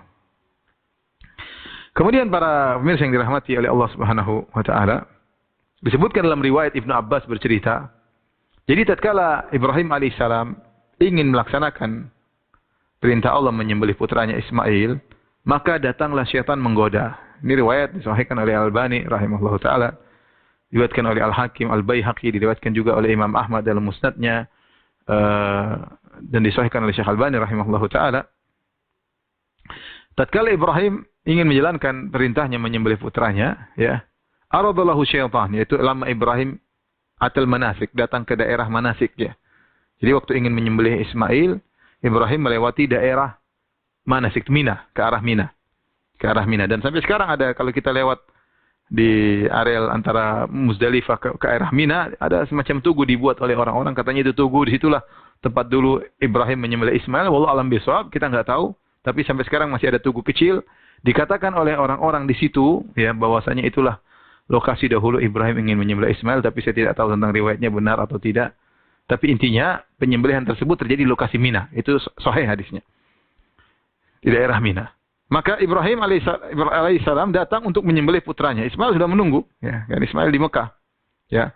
Aradallahu syaitan inda jamratil aqabah. Tiba-tiba di daerah jamratil aqabah, syaitan muncul, menggoda dia. Entah apa yang digoda, wallahu alam. Cara godanya bagaimana? Apakah dia suruh Ibrahim untuk menawar kepada Allah, atau ingin menunjukkan ini putramu, atau bagaimana? Intinya ingin agar Ibrahim belok, tidak jadi menyembelih putranya. Dan ini ujian berat. Berat bagi Ibrahim, berat bagi Ismail. Maka datang syaitan menggodanya di lokasi Jamratul Aqabah. Maka Ibrahim pun faramahu bisab'i hasayat. Ibrahim lempar 7 kerikil hatta sakha fil ard, sampai hilang, tenggelam dalam bumi. Kemudian Ibrahim melanjutkan lagi perjalanannya menuju ke arah Mina, ke dalam Mina, pindah di luar Mina menuju ke arah Mina. Dari arah Mekah menuju ke arah Mina. Summa aradalahu 'indal jamrati tsaniyah. Muncullah syaitan di jamrah yang kedua. Ya. Faramahu bisab'i hasayat. Maka Ibrahim melempar juga 7 kerikil hatta sakha fil ard, sampai hilang dalam bumi. Summa arada lahu 'indal jamrati tsalisah. Kemudian muncul lagi jumrah yang ketiga. Syaitan muncul lagi, menggoda lagi. Syaitan tidak putus asa menggoda Ibrahim. Dia tidak tahu yang digoda ini Khalilur Rahman, ya, kekasih Allah. Ya. Maka kemudian siapa tahu berhasil, godaan pertama enggak berhasil, godaan kedua enggak berhasil. Ini menunjukkan kita tahu bahwa setan itu berusaha. Dia tidak putus asa, ya, dalam menggoda manusia. Maka dia menggoda lagi, maka Ibrahim faramahu sab'i hasayat, Ibrahim melempar lagi 7 kali hatta sakha fil ard, sampai kemudian hilang di atas muka bumi.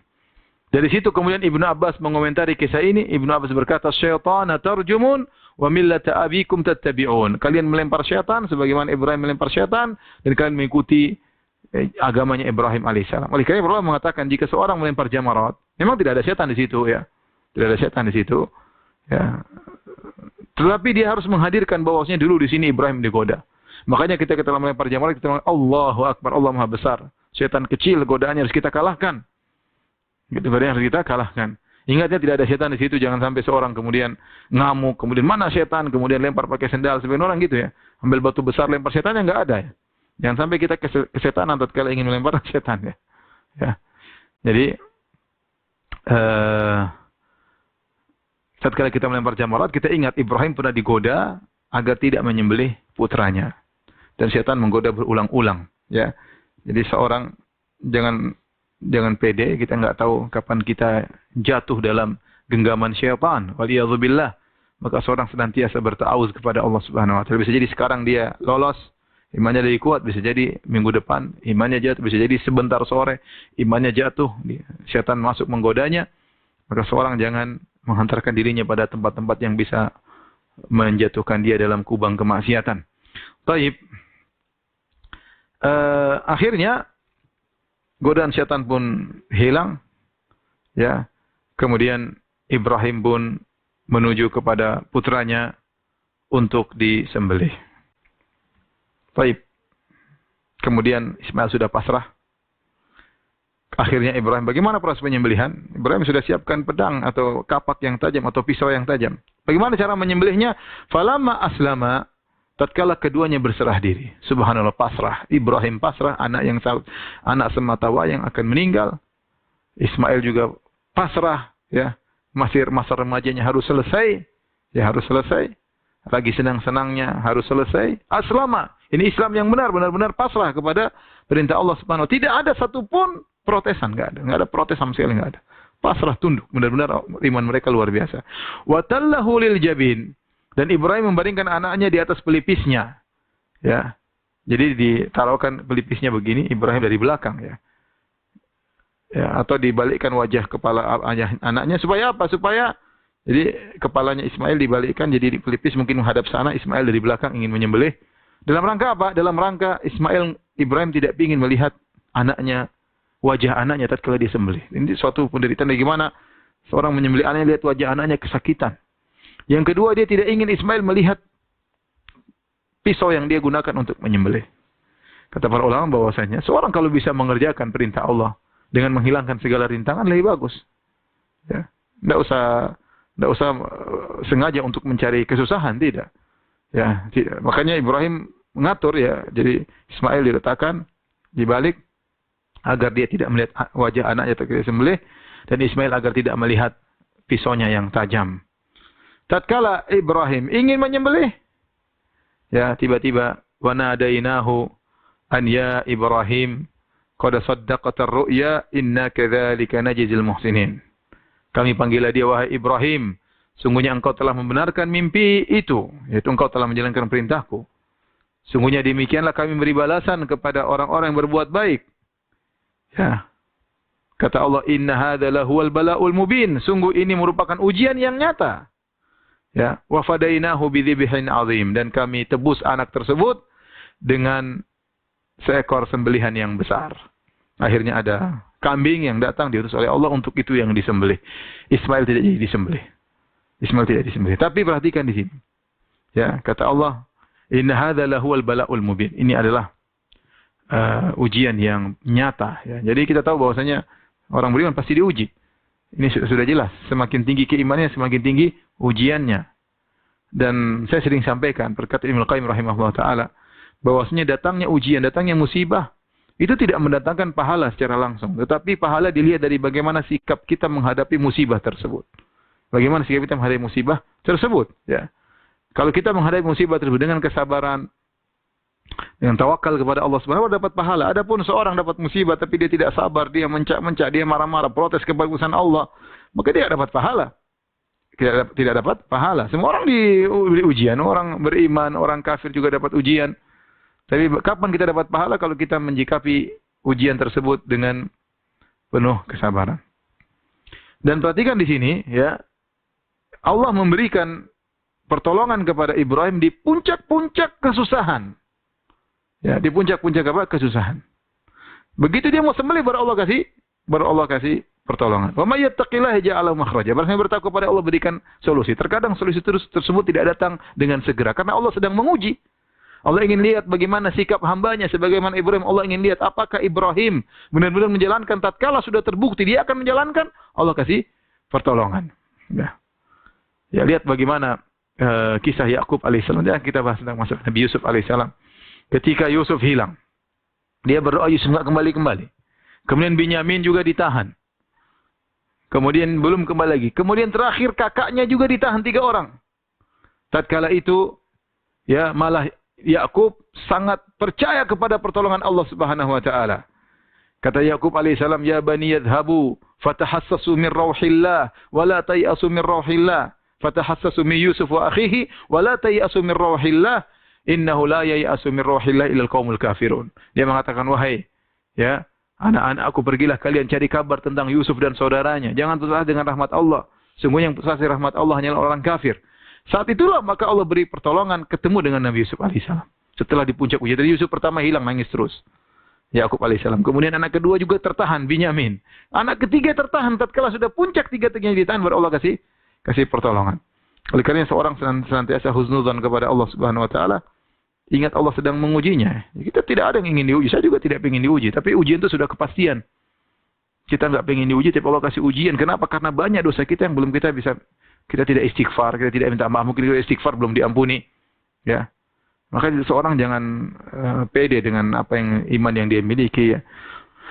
Oleh karenanya Ibrahim alaihissalam intinya diberi pertolongan oleh Allah tatkala di puncak-puncak kesulitan, puncak-puncak ujian, Allah kirimkan bidzibhin azim, Allah ganti dengan sembelihan yang besar. Kata Allah, "Wa tarakna 'alaihi fil akhirin." Kami jadikan untuk Ibrahim itu pujian yang baik di kalangan orang-orang datang kemudian. Ya Allah, Ibrahim dipuji oleh orang-orang belakangan. Semua orang muji Ibrahim. Muslimin muji Ibrahim, Nasara, Yahudi semua muji Ibrahim.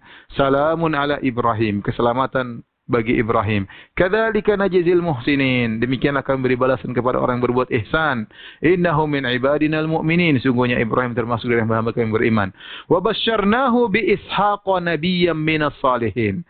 Dan kami beri kabar gembira kepada Ibrahim tentang Ishak yang akan menjadi seorang nabi, orang-orang termasuk orang yang saleh. Baik. Saya ingin berhenti sebentar di sini. Sungguhnya ada khilaf di kalangan para ulama ahlu sunnah. Siapa yang disembelih? Apakah Ismail atau Ishak? Tentunya yang kita yakin adalah Ismail. Ya. Berdasarkan dalil yang begitu banyak. Tapi ini memang khilaf sudah ada sejak dahulu. Ya. Kemudian ada pun orang-orang ahlul kitab. Mereka mengatakan yang disembelih Ishak. Jadi kita dan ahlul kitab sepakat. Yang disembelih adalah orang yang mulia. Hamba yang mulia. Sehingga mereka mengatakan yang disembelih Ishak.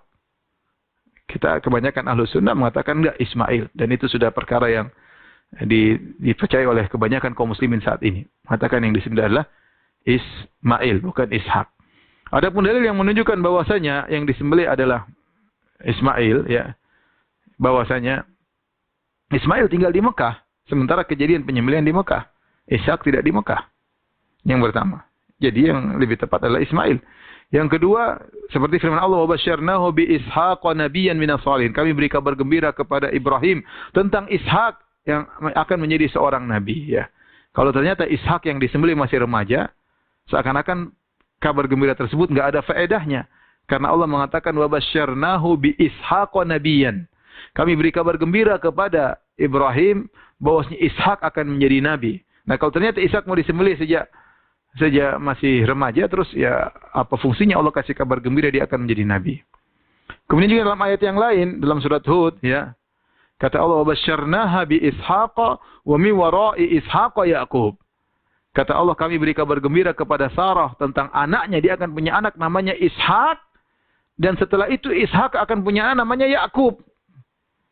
Kalau ternyata Allah sudah beri kabar gembira bahwasanya Sarah akan punya anak namanya Ishak, dan Ishak akan punya anak nama Yaqub. Setelah itu Allah menyuruh menyembelih Ishak, maka ini enggak nyambung. Ya gimana ya Allah? Bukankah engkau telah mengabarkan Ishak bakalan jadi nabi? Kenapa sekarang disuruh disembelih? Ya. Maka yang benar bukan Ishak yang disembelih alaihissalam, tapi yang disembelih adalah Ismail. Yang mau disembelih adalah Ismail alaihissalam. Wallahu alam bisawab. Baik, inilah kisah penyembelihan Ismail dan kemudian diabadikan oleh Allah Subhanahu wa taala tentang namanya hari Idul Adha. Baik, hadirin dan hadirat yang dirahmati Allah Subhanahu wa taala, para pemirsa yang dirahmati oleh Allah Subhanahu wa taala, selain itu juga ada peristiwa pembangunan Ka'bah yang dikerjakan oleh Ibrahim dan Ismail alaihissalam. Suatu hari di waktu yang lain, Ibrahim pun datang menengok anaknya Ismail. Ya. Ismail sudah di waktu kesempatan yang lain. Ismail sedang di Makkah, waktu itu dia sedang mengasah anak panahnya dekat tempat Zamzam, dekat lokasi Zamzam. Dia sedang meruncingkan anak panah. Kemudian Ibrahim mendatanginya dan akhirnya Ismail melihat Ibrahim. Ya, akhirnya mereka saling berpelukan, saling melepaskan kerinduan karena Ibrahim datang sesekali aja. Datang sesekali, tidak karena tinggal di Palestina. Ya. Kemudian Ibrahim berkata kepada Ismail, Ya Ismail, inna Allah amarani bi amrin. Wahai Ismail, sungguhnya Allah perintahkan aku dengan suatu perintah. Qala fasna' ma amaraka rabbuk. Wahai ayahanda, lakukanlah apa yang diperintahkan oleh Rabbmu. Qala wa tu'inuni, apakah kau ingin menolongku menjalankan perintah ini? Kau akan menolongku wahai Ismail? Qala wa u'inuka, aku akan bantu engkau wahai ayahanda. Apa perintah Rabbmu, aku akan bantu. Qala fa inna Allah amarani. Ibrahim berkata, sungguhnya Allah memerintahkan aku an abni hahuna baitan. Allah perintahkan aku untuk membangun di sini Ka'bah, yaitu masjid Allah Subhanahu wa taala, rumah Allah. Wa asyara ila akmatin murtafi'atin. Ibrahim menunjukkan ke arah yang agak tinggi, ala mawhalah daripada yang sekitarnya. Qala fa inda dzalika rafa'al qawa'ida minal bait. Maka tatkala itu Ibrahim pun meninggikan al-qawaid, itu pondasi Ka'bah. Faja'ala Ismailu ya'ti bil hijar wa Ibrahimu yabni. Ismail angkat batu, ya beratlah angkat batu mungkin dari tempat jauh, belum mungkin dikotakkan, kerja berat. Kerja berat. Ka'bah besar, batunya dirapiin, disusun, kemudian dibawa kepada Ibrahim ngangkat batu, kemudian Ibrahim nyusun, ini kerjaan berat. Wa Ibrahim yabni, Ismail yang angkat batu, Ibrahim yang bangun. Hatta idza irtafa'al bina'u, tatkala bangunan sudah tinggi, ja'a bihadzal hajari fawada'ahu lahu faqama alaihi.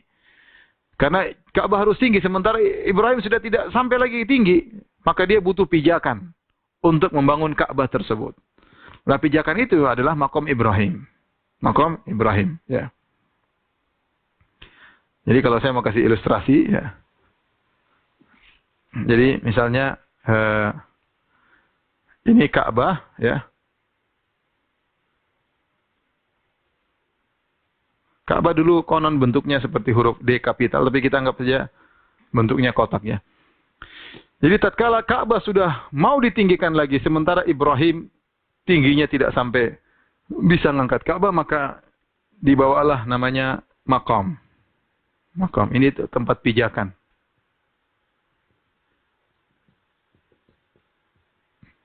Maqam itu artinya sama dengan tempat berdiri.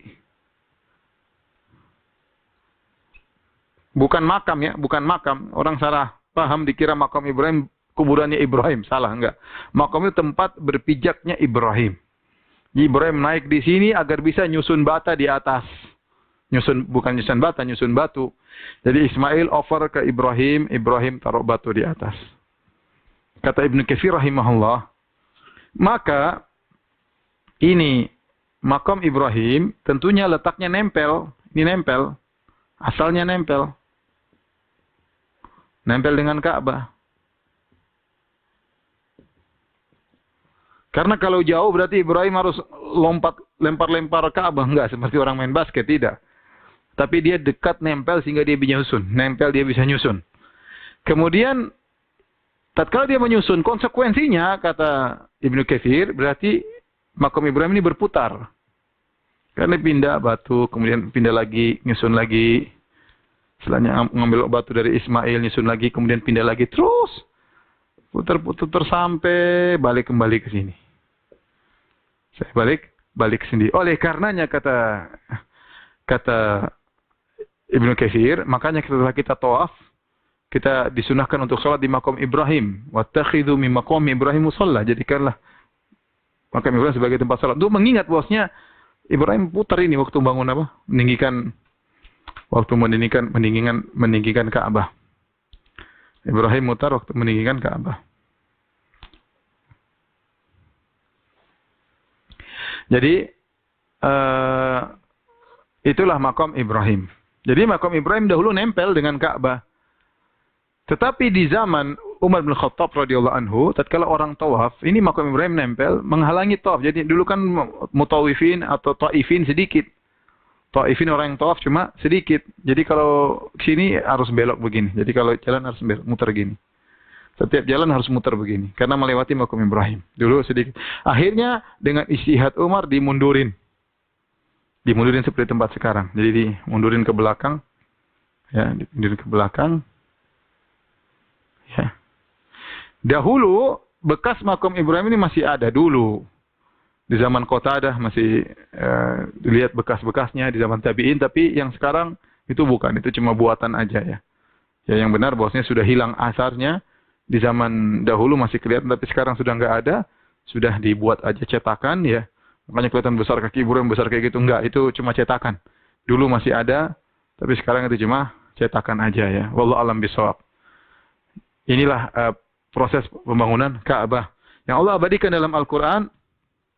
Kata Allah Subhanahu wa taala, "Wa idh yarfa'u Ibrahimul qawa'ida minal baiti wa Ismailu rabbana taqabbal minna innaka antas samiul alim." Tatkala Ibrahim membangun Ka'bah, meletakkan batu di atas pondasi Ka'bah, dan juga dengan Ismail. Kemudian mereka berdua berdoa, "Rabbana taqabbal minna innaka antas samiul alim." Ya Rabb kami, terimalah dari kami amal ibadah kami, innaka antas samiul alim, sungguhnya Engkau ya Maha mendengar doa dan Maha mengetahui apa yang kami lakukan. Kata Ibnu Abbas, "Faja'ala yabniyani hatta yadura haulal bait wa huma yaqulan." Perhatikan di sini. Maka keduanya, Ibrahim dan Ismail, membangun sambil memutari Ka'bah. Jadi karena disusun satu-satu, mutar bareng-bareng terus sampai selesai. Wa huma yaqulan, dan mereka terus sambil mengucapkan. Jadi doa ini, Rabbana taqabbal minna innaka antas samiul alim, mereka ulang-ulang. Ya Allah, terimalah amalan kami. Sungguhnya Engkau Maha mendengar permohonan kami dan Maha mengetahui apa yang kami lakukan. Subhanallah. Makanya ada seorang salaf waktu membaca ayat ini, ya, dia berkata, Subhanallah, bagaimana lihat, unzur ila Khalilur Rahman, kekasih Allah, Nabi Ibrahim. Yabni baitar Rahman, sedang membangun rumah Allah, bi amrir Rahman, dengan perintah Allah Subhanahu wa taala. Jadi dia kekasih Allah, membangun rumah Allah, yang perintah Allah langsung. Summa yakhafu alla yataqabbalu minhu Rahman. Kemudian dia masih khawatir Allah tidak terima amalannya. Tidak ada pede-pedean. Tenang, saya kekasih Allah, saya yang bangun rumah Allah, Allah perintah saya langsung pasti diterima. Enggak. Bahkan mereka berulang-ulang mengucapkan Rabbana taqabbal minna, Ibrahim dan Ismail. Maka seorang husnuzan kepada Allah berharap, tapi juga jangan pede bahwasanya saya pasti beriman, saya pasti masuk surga. Ya akhi, kita nggak tahu amal kita terima atau tidak. Saya ini berdakwah, saya nggak tahu amal saya diterima oleh Allah atau tidak. Tapi saya husnuzan, Allah Maha baik. Tapi pastikan bahwasanya saya pasti ikhlas berdakwah, bahwasanya saya pasti diterima amal saya, nggak ada yang bisa memastikan. Ibrahim saja mengatakan Rabbana taqabbal minna, ya Allah terimalah amalan kami. Mau ria apa? Nggak ada orang tatkala itu. Nggak ada yang mau ria mau sama siapa. Nggak ada. Mereka berdua saja. Kerjaan berat. Allah langsung perintah, tidak main-main. Nabi, kekasih Allah, tetap saja berdoa. Jadi kita harus tahu diri bahwa kita tuh jangan terlalu pede dengan iman yang kita miliki. Ya. Saya ingatkan, seorang semakin bertakwa kepada Allah tidak semakin pede. Ya sudah, dia beriman. Dia husnuzan kepada Allah, tapi jangan saya pasti ini. Kita ini siapa? Kita ini siapa? Makanya saya sungguh aneh. Kemudian ada yang mengatakan, tenang, nanti kalau saya di surga, saya tidak akan masuk surga. Sampai murid-murid saya semua masuk. Ya, ente siapa? Ente? Satu lagi mengatakan, tenang, saya akan bawa tangan Bapak. Gandeng tangan Bapak menuju surga. Ente siapa? Ibrahim saja seperti ini. Alaihissalam. Akhirnya, jadi ini disyariatkan kita kalau selesai beramal soleh, kita boleh berdoa, Rabbana taqabbal minna innaka antas samiul alim. Ya Allah, terimalah amal. Seorang mungkin dia habis bersedekah, dia berdoa, Rabbana taqabbal minni. Ya Allah, terimalah sedekahku. Mungkin dia habis ibadah tertentu, berbakti sama orang tua, dia mengatakan, Rabbana taqabbal minni. Ya Allah, terimalah baktiku kepada orang tua. Kita nggak tahu amal kita terima atau tidak. Dan kita bilang begitu agar kita tidak riya. Karena kalau Allah terima, kita dijauhkan daripada riya. Kita dari ujub. Dia bilang ujub, ya, bangga dengan apa yang kita lakukan. Ya. Kemudian setelah Ibrahim membangun Ka'bah, kemudian Allah berfirman, wa adzin fin nasi bil haji ya'tuka rijalan wa ala kulli dhamirin ya'tina min kulli fajjin amiq. Kata Allah, berserulah, berkumandanglah kepada manusia untuk mengerjakan haji. Niscaya mereka akan datang kepadamu dengan berjalan kaki atau mengendarai unta yang kurus yang datang dari segala penjuru yang jauh. Jadi Allah suruh Ibrahim mengumumkan kepada manusia untuk berhaji. Tidak ada orang waktu itu ya. Orang cuma sedikit ya. Maka Ibrahim berkata, Ya Rabbi, wa kaifa ublighun nasa wa sauti la yanfudhuhum. Ya Rabbku, bagaimana aku bisa menyampaikan ini semua kepada manusia sementara suaraku tidak sampai kepada mereka? Manusia di atas muka bumi. Ibrahim cuma di situ pakai apa? Mic tidak ada, medsos enggak ada, terus bicara bagaimana? Kata Allah, nadi wa alainal balak. Tugasmu sampaikan, kami akan sampaikan ke hati-hati mereka. Maka Ibrahim pun naik di atas makomnya. Kemudian dia berteriak, ya ayuhan nas, wahai manusia sekalian. Inna rabbakum qad ittakhadha baitan fahujjuh. Wahai manusia sekalian, sungguhnya Rabbmu telah membangun rumahnya, Ka'bah. Fahujjuh, maka datangilah. Maka setiap orang yang ditakdirkan oleh Allah untuk datang ke Ka'bah, untuk tawaf, maka telah sampai kepadanya suara Ibrahim alaihissalam. Ya, semoga Allah Subhanahu wa taala memudahkan kita semua untuk bisa tawaf kembali di Ka'batullah. Taib,